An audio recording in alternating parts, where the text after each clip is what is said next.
안녕하세요, 연스타입니다. 교육학에 적은 시간을 들이고 고득점을 받으려면 어떻게 해야 될까요? 궁금하시다면 계속 시청해주세요.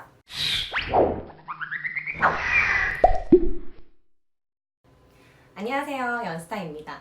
오늘은 많은 분들이 궁금해하시는 교육학 공부 방법에 대해서 준비를 해봤어요. 저희 경우에는 교육학 덕분에 합격을 했다고 해도 과언이 아닐 정도인데요. 비공식적으로 교육학 저희 시에서 1등이라고 확인이 되었습니다. 이렇게 많이 고민하시는 교육학 도대체 어떻게 공부해야 될까요? 전공하기 바쁘다. 교육학은 평타만 치면 된다. 라고 이야기들을 하지만 사실은 전공 점수가 비슷하다고 했을 때 교육학이 얼마나 더 높은 점수를 받느냐에 따라서 승패를 가른다고 할 수가 있습니다. 그렇지만 되게 어렵죠. 어디서부터 어떻게 해야 할지. 그리고 교육학에 4시간, 5시간씩 투자를 하기도 너무 부담스러운 상황이고요. 그래서 오늘은 2시간 정도 교육학에 투자를 하면서 고득점을 받을 수 있는 꿀팁에 대해서 알려주도록 하겠습니다.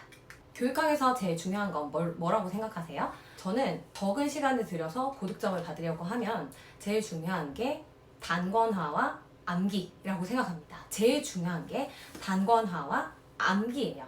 암기가 정말 중요합니다. 그래서 5월은 이해의 달? No, 아닙니다. 5월은 암기의 달입니다. 5월 달에 암기를 들어가셔야 이제 본격적으로 문제풀이를 하고 이제 모의고사 시즌이 되었을 때 여러분들이 자신감을 가지고 문제풀이를 해낼 수가 있어요. 제가 공부한 암기 비법 꿀팁, 진짜 완전 꿀팁입니다. 제가 공부한 암기 비법의 꿀팁은 암기 카드 공부법이에요. 암기 카드는 아주 많은 분들이 암기 카드를 사용하고 계시겠지만 저 같은 경우에는 작은 사이즈 암기 카드를 준비를 했어요. 그래서 백워드 교육과정 3단계 이렇게 정리를 해요. 그리고 뒷장에는 이렇게 내용을 정리합니다. 그래서 이 단어를 내가 말할 수 있는지를 계속해서 테스트를 하는 거예요. 사실 많은 분들이 그 암기 카드를 정리하시고 노트를 정리를 하시는데 작은 암기 카드의 장점이라고 할 수 있는 게 뭐냐면 그 내용을 정확하게 내가 알고 있는지 모르고 있는지를 이 암기 카드로 스스로 테스트를 해볼 수가 있습니다. 많은 내용을 여기다가 정리를 하시는 분들이 있는데요.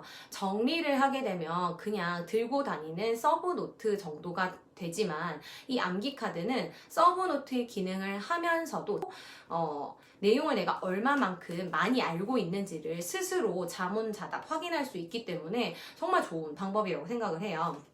예를 들면 2019년 시험 문제에서 타일러의 학습 경험의 선정의 원리 중 기회의 원리로 첫 번째 물음을 설명하고 라고 돼 있어요.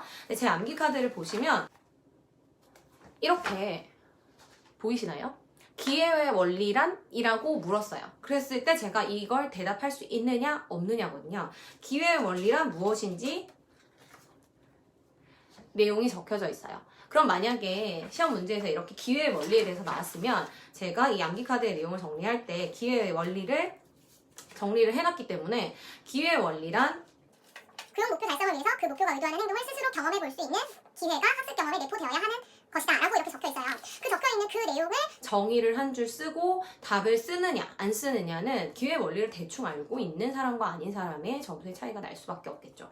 마찬가지로 다음에도 타일러의 가능성의 원리란? 이라고 묻고 있어요. 그럼 제가 그 가능성의 원리가 무엇인지 적어야 돼요. 다음 계속성의 원리란? 이라고 적어져 있죠. 그 계속성의 원리에 대해서 제가 정확하게 답을 할 수 있어야만 하는 거예요. 그래서 암기 카드 같은 경우에는 많은 내용을 아주 잘게 쪼개서 이렇게 카드 작업을 해주시는 겁니다. 그래서 외우시는 거예요. 계열성의 원리란? 이라고 물었을 때 내가 그 계열성의 원리를 대답할 수 있느냐, 대답할 수 없느냐를 보는 거죠. 예를 들어 여러분들이 단권화 작업을 하시면서 이 암기 카드 작업을 같이 해주시는 거예요. 내용을 분할 시켜서 그 분할된 내용을 쓰시고 그 내용에 대한 답을 쓰시고 그래서 이 내용을 내가 대답할 수 있는지 없는지를 외우셔야 합니다. 만약에 내가 오늘 교육 과정을 끝내야지 라고 생각을 했어요. 그럼 교육 과정을 이렇게 암기 카드 작업을 하시는 거예요. 5월달 가장 중요한 게 단권화와 암기라고 했죠. 단권화를 할 때 가장 중요한 것은 내용이 여러 개가 들어가 있는 자료를 중심으로 여러분들이 단권화 작업을 해주셔야 됩니다. 이경범 교육학을 메인으로 삼아가지고 단권화를 시켰었는데 그 이유가 이경범 교육학 교재가 기출문제 분석을 7, 8월 달에 해줘서 7, 8월 강의를 바탕으로 제가 이제 단권화 작업을 했는데요. 지금 제가 찾아보니까 기출문제 분석은 지금 5, 6월 달에 이경범 선생님은 하고 계세요. 그래서 지금부터 자료를 바탕으로 단권화 작업을 하셔도 좋을 것 같습니다.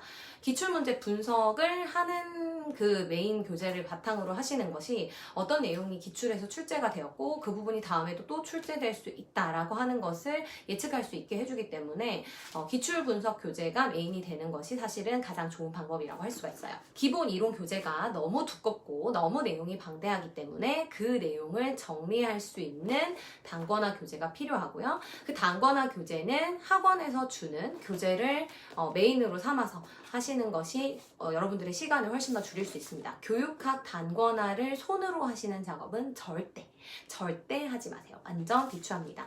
우리는 시간이 없고 전공도 해야 되고 교육학은 고득점을 받아야 되잖아요. 그러니까 이 단권화된 교재와 암기 카드 를 가지고 공부를 하시면 되겠어요. 그래서 이 단권화된 교재는 중요한 내용들이 들어가 있는 그런 교재를 선정해 주시고 암기 카드는 파트별로 이렇게 만들어 주시면 돼요. 저 같은 경우에는 그러니까 7개로 나눠서 공부를 했으니까 이런 암기 카드가 총 7개 존재를 합니다. 그래서 오늘은 교육사회 암기해야지 라고 생각하면 요것만 달랑달랑 들고 가면서 교육사회를 암기했어요. 오늘은 교육과정 공부해야지 라고 하면 요것만 공부를 해서 외웠어요. 이게 묻고 답하고 이고 여기 나와 있는 내용을 내가 진짜 쓸 수 있느냐 못 쓰느냐에 따라서 달려있는 거기 때문에 굉장히 단순합니다. 맨날 외우다가 2개는 맨날 생각나는데 1개 절대 기억이 안 나. 그런 것들이 반드시 존재를 합니다. 그런 애들은 나중에 9월 달에 본격적으로 암기하는 시즌에 완벽을 기하기 위해서 암기해 주셔야 되는 거예요. 그래서 지금 5월 달 우리가 공부를 해야 되는 이 5월 달에는 카드 만들기 작업과 단권화 작업을 해주시면 되겠습니다. 그러면 점수가 쑥쑥 올라갈 수 있을 거예요. 단기간에 2시간 투자하고 고득점 받는 방법에 대해서 오늘 알아봤는데요. 그 비법 다 기억나시죠? 첫 번째, 단권화. 두 번째, 암기입니다. 이 단권화와 암기 작업을 통해서 여러분들이 2시간 시간을 투자하셔서 고득점 꼭 받으시길 바래요. 공부 열심히 하시고요. 궁금하신 점들이 있다면 댓글 남겨주시면 제가 친절하게 댓글 달아드리도록 하겠습니다. 좋아요, 구독, 사랑입니다. 안녕.